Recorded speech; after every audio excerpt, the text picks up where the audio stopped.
starting a brand new series, and this one is called Anchored. And we know that anchors keep boats from drifting. Anchors, stores are the big ones in a shopping center that attract buyers. News anchors are the main broadcasters on the TV stations. So anchors are a big deal. And without an anchor, we drift too far into the sea and we lose our sense of direction. But with an anchor, one that's attractive, a main voice that we listen to, an anchor that keeps us grounded, we're safe, aren't we? School is about to start, and kids everywhere, whether they're little or grown, are in a world or a sea, let's call it, and they're either drifting or they're anchored, and so are we. Drifting is dangerous, especially when storms blow. So what does the Word have to say about being anchored, about the anchor that we all need, and how to stay steady and on the right course? So this first Devo is called Straining with Oars. Maybe we should begin by looking at the one we call our anchor, Jesus. In order to be an anchor for us all, he needed to be anchored himself, grounded and connected to his Father so that he wasn't moved by what was going on around him. If you read Mark chapter 6, Jesus is teaching in his element, and though many were amazed, others took offense at what he said and taught. And in verse 6 it says, Jesus was amazed at the listeners' lack of faith. Have you been doing a job that you feel called to do only to realize you're not appreciated or listened to? It shakes your faith. And in the next section of the chapter, we read about how King Herod had beheaded John the Baptist, perhaps Jesus' most astute and vocal follower. How sad. And when we hear of sad news like that in our lives of close friends, those whom we love, we grieve deeply. And I can imagine that Jesus wept at the news.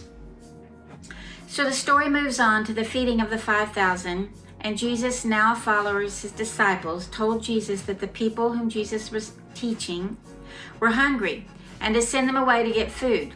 His disciples replied and said they didn't have enough to buy the crowd some food, and Jesus then demonstrated the supply of his Father in the 5 loaves and the 2 fishes story.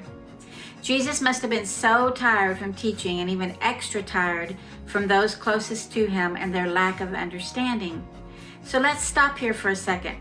Jesus many times had reason to question why he was sent to this world, to people that didn't listen, to friends that lost their life for following him, and now to masses that were hungry and Jesus' followers didn't know what to do.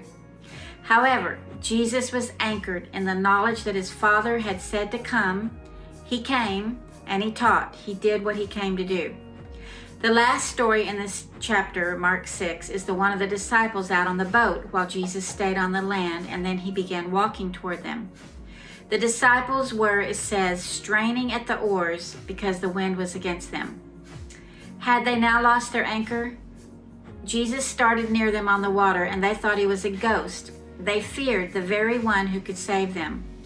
As he climbed on the boat with them, it says they were so amazed that the wind died down, and the verse says they had not understood about the loaves. Their hearts were hardened. Finally, they went on, and it says they anchored near a city where people recognized Jesus. But the disciples, his followers, had not recognized him in the storm. But these people that Jesus taught, the minute he stepped off the boat, recognized him. And Jesus continued healing people and ministering. So I take 2 takeaways from this story. Jesus could easily have gone adrift because of the disappointment in those around him, a similar situation that causes many of us to drift in our faith. We lose heart because we're doing what we know we are supposed to do, only others aren't responding like they should. Some of our friends are gone, not beheaded, but gone.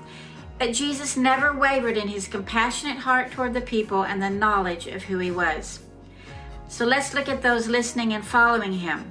Jesus had demonstrated the provision and care of the Father when he gave thanks for the provision that became enough. And a few minutes later, the same guys that witnessed that provision were on a boat straining with their oars in the wind. They didn't recognize Jesus as he neared them to calm the storm. So our first devoted today is to consider our own anchor. Are we anchored in Jesus, or in our occupation, our status, or how others receive and treat us? Jesus was anchored in obedience to his Father, knowing what he was doing was pleasing his Father. If we're not anchored in our relationship with Jesus, we too will begin to drift and find ourselves afraid in a storm, not even recognizing Jesus coming right toward us. Our hearts will be hardened because we'll be tired and distraught from straining with our oars to keep afloat.